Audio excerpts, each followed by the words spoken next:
Olá, meu amigo, minha amiga. Dia bombástico na República Brasileira, com acontecimentos que muitas pessoas imaginavam que jamais aconteceriam aqui no nosso país. Mas elas estão acontecendo e elas estão colocando em fila muitas criaturas que pensavam que teriam uma imunidade perpétua aqui no nosso país. Mas para essas pessoas, a situação está humilhante, vexatória e muito complicada. Alguns já foram presos hoje e não sairão facilmente da cadeia. Vou conversar com vocês sobre alguns aspectos muito interessantes da decisão de 135 páginas que o ministro Alexandre de Moraes publicou, que demonstram ali quais foram as razões de alguns personagens estarem agora bastante implicados e de como eles não têm o que dizer para a sociedade, muito menos numa defesa futura. Certamente muitos irão parar na cadeia. As condenações serão pesadas. Quem viver, verá. Bom, eu vou conversar com vocês sobre o que está acontecendo. Eu li, como eu disse para vocês, muita coisa interessante ali que eu quero sublinhar aqui com vocês, mas antes de mais nada, quero convidar você que está chegando agora ao nosso portal Nesse Dia Histórico, porque você se inscreva aqui conosco também, conheça os nossos outros vídeos. Se você gostar, compartilhe, recomende e não se esqueça, dê o seu joinha, o seu comentário e, se puder, se inscreva também no nosso clube de membros, tá legal? Bom, gente, todo mundo está discutindo para cima e para baixo o que aconteceu hoje, né? Mas não foi apenas um pequeno passo em direção à figura do ex-presidente da República, não. Tem situações aí muito complicadas. Bolsonaro pediu ajustes em minuta golpista que previa prender Moraes, Gilmar e Pacheco. Gente, diante de muitas situações que foram apreendidas ali no telefone, nas provas, né, que estavam com o Mauro Cid, já é possível a gente ter uma série de evidências, né, do ponto de vista jurídico. Mas, em relação à opinião pública, é necessário que as pessoas consigam perceber, né, a magnitude do que esses criminosos estavam querendo fazer com a gente. Bom, existe um vídeo que foi apreendido num computador na casa de Mauro Cid. Esse vídeo contém o registro de uma reunião onde o Bolsonaro estava ali com vários militares, esses todos que nós conhecemos, né, o Braga Neto, o general Heleno, Paulo Sérgio, enfim, conspirando para minar, ou pelo menos apresentar para a sociedade que o nosso sistema eleitoral tinha uma série de vícios para eles poderem dar o golpe, esse que é o eixo da trama toda. Isso tudo vai ser exposto certamente, porque o ministro Alexandre de Moraes, para não ficar sendo acusado, né, de estar fazendo justiça com as próprias mãos, estar perseguindo, não ter evidência nenhuma, evidentemente ele disponibilizará, né, essas imagens. E hoje, nos telejornais, com certeza a gente vai ver ali situações muito reveladoras. E aí o que o bolsonarismo dirá? Absolutamente nada, eles não vão ter como dizer que aquilo são cenas montadas. E os envolvidos estão numa situação muito complicada, porque uma das características, uma das decisões, né, desse despacho do ministro Alexandre de Moraes foi a proibição de comunicação entre todos. Eles não podem se comunicar.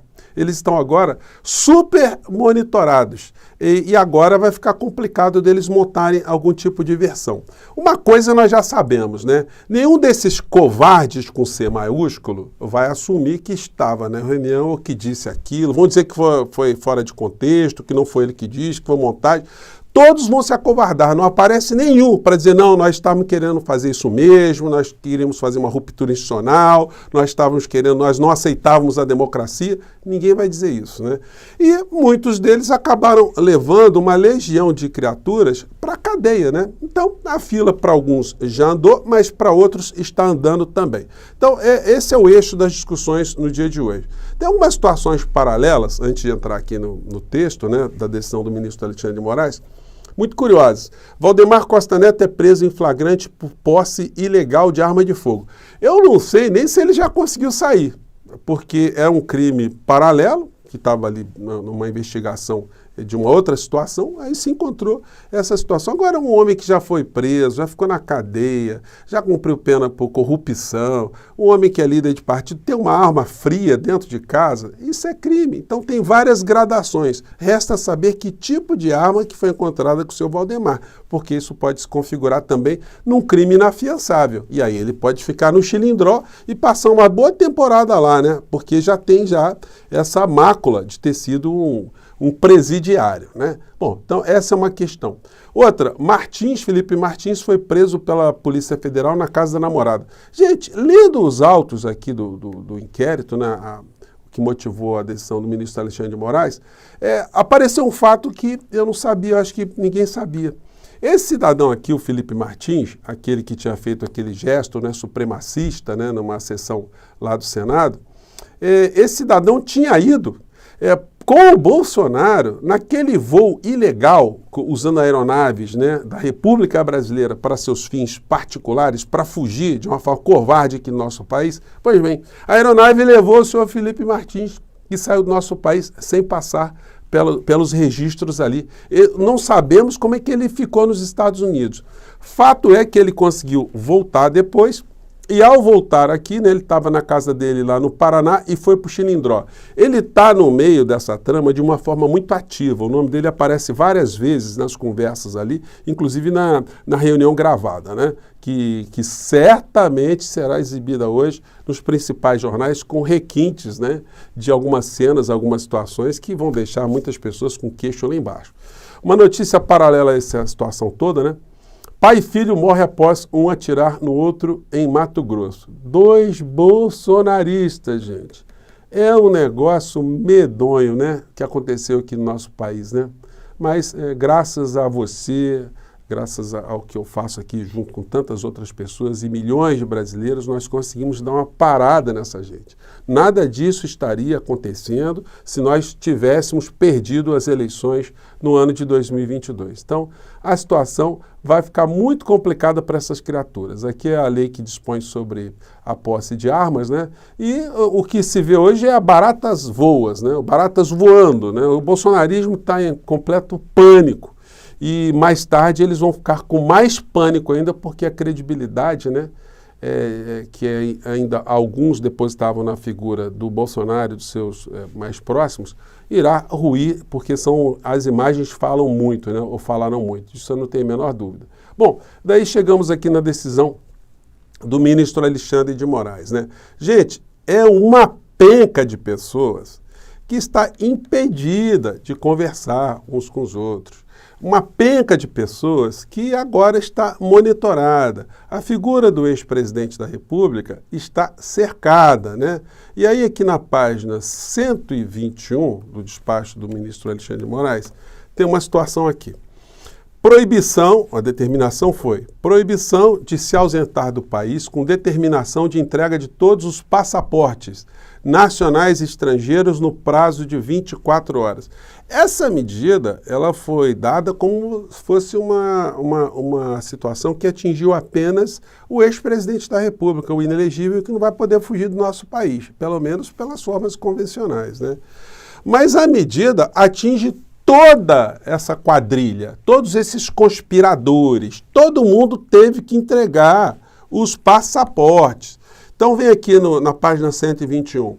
A medida de proibição de se ausentar do país, com determinação de entrega de todos os passaportes nacionais e estrangeiros no prazo de 24 horas, é requerida pela autoridade policial quanto aos seguintes investigados: Ailton Gonçalves Moraes, Almir Garnier Santos, que é o almirante, Amaury Feres Saad, Anderson Gustavo Torres, o Piu Piu, né? O Ângelo Martins, Augusto Heleno, General Heleno teve que entregar o passaporte. Cleverson Ney Magalhães, Éder Lindsey Magalhães Balbino, Estevam Teófilo Gaspar, é um coronel, teve que entregar também o seu passaporte, Guilherme Marques de Almeida, Hélio Ferreira Lima, Jair Messias Bolsonaro, perdeu o passaporte, o Paulo Sérgio Nogueira, o general Paulo Sérgio Nogueira, e o Tércio Anô, então o Walter Souza Braga Neto. Todo mundo teve que entregar os seus passaportes, não vai poder ter o cordão da papuda no carnaval, né? Eles vão poder ali fazer um cordãozinho e fingir e sair de fininho aqui do nosso país, não. Então, a situação para eles está muito complicada. Nós temos esses aspectos jurídicos, mas nós temos agora a forma que será sublinhada, né, essa situação toda, com a apresentação, certamente, de áudios e de imagens. Então, as televisões têm muito mais recursos, né? Eles vão fazer aquela exposição, vão trazer imagens anteriores, vão colocar cenas que estavam acontecendo no período. Gente, é uma imundície, é uma nojeira que essas figuras estavam fazendo. E no texto dá para perceber, na conversa que eles tinham uns com os outros, do medo que eles já tinham se o golpe desse errado, como deu. Muitos vão dizendo ali, o Anderson Torres pede uma hora a palavra para falar na reunião, isso, olha, nós vamos NUSFO, né? Nós vamos NUSFO se a gente não conseguir fazer alguma coisa. E outros falando na mesma linha. A figura do inelegível mostrando que tinha consciência, que havia uma investigação secreta contra o ministro Alexandre de Moraes, contra outros ministros da corte, que o general Heleno, o chefe da inteligência, com uma desinteligência muito grande, né, fala numa reunião com vários militares ao seu redor. Então, tudo isso está fazendo um caldo muito grande para mostrar o quão ruins eram essas criaturas, quanto elas eram malévolas, quanto elas eram golpistas, como eles estavam querendo perverter a nossa democracia e como eles não têm agora como escapar. Gente, o quebra-cabeça foi todo montado, as falas do Braga Neto são falas vulgares, mostrando que ele era um golpista, e criou um problema também, porque dentro das suas armadas, porque muitas das falas dessas criaturas vão contra os legalistas que existem, né, dentro das suas armadas. Então eles estavam sendo ofendidos. Então, quem foi legalista, quem respeitou a Constituição, quem não quis dar golpe, ainda vendo a revelação que o Braga Neto, o Heleno, eles faziam a caveira dos generais legalistas, isso aí não ajuda nada a essas criaturas, né, que já não tinham uma reputação muito boa e agora vão ficar com a reputação pior ainda, inclusive dentro das suas armadas. Então, gente, nós vamos ver mais desdobramentos em relação a isso, as provas que estão sendo apresentadas, esse relatório, tudo que nós veremos certamente hoje à noite. Isso vai esvaziar muito o discurso do bolsonarismo, os deputados, senadores que começaram a dizer que está tendo perseguição e tal. Olha, eles não vão ter como escapar, não. Vão ter que dizer, olha, quando o Bolsonaro disse que queria dar um golpe, não é que ele queria dar um golpe. Quando o Braga Neto queria dar um golpe, não era muito bem um golpe. Todos vão se acovardar. Todos vão ficar em silêncio, vão dizer que não é nada disso, enfim. Mas nada como o tempo para passar e para a gente ver mais situações sendo reveladas. Acima de tudo, nós estamos vendo uma situação vergonhosa, vexatória para esses generais golpistas, esses golpistas que não eram generais e, sobretudo, a reiteração do comportamento criminoso desse genocida que ficou à frente do nosso país e, como eu sempre sublinho aqui para vocês, não se explica como é que ele conseguiu ficar no poder tanto tempo, fazendo tanta coisa ruim, sem que ele tivesse ali apoio de grandes estruturas e dos grandes veículos de comunicação, né? E muitas pessoas acham, não, ele não estava... Olha, gente, se quisessem demonstrar tudo aquilo que o Bolsonaro fez de mal contra o povo brasileiro, sublinhar de uma forma bem intensa, eles teriam feito. Mas havia interesse de manter a parte econômica, né, comandada também por um outro abutre, como o Paulo Guedes, funcionando, né, sem nenhum tipo de interrupção, né? Isso dá para a gente conversar sobre essas situações várias vezes, mas por enquanto eu vou ficando por aqui. Sublinhando essas medidas todas, todo mundo teve que entregar os passaportes, todo mundo está monitorado, todo mundo vai ser exposto e agora é só aguardar as filas andarem, né? E o ministro Alexandre de Moraes hoje realmente ele deu uma tacada de mestre, porque ele tomou uma atitude e quebrou ali o sigilo das atitudes que motivaram esse tipo de situação, né? Gente, eu vou ficando por aqui mais uma vez, um grande abraço, vida que segue, filas que andam. Tchau!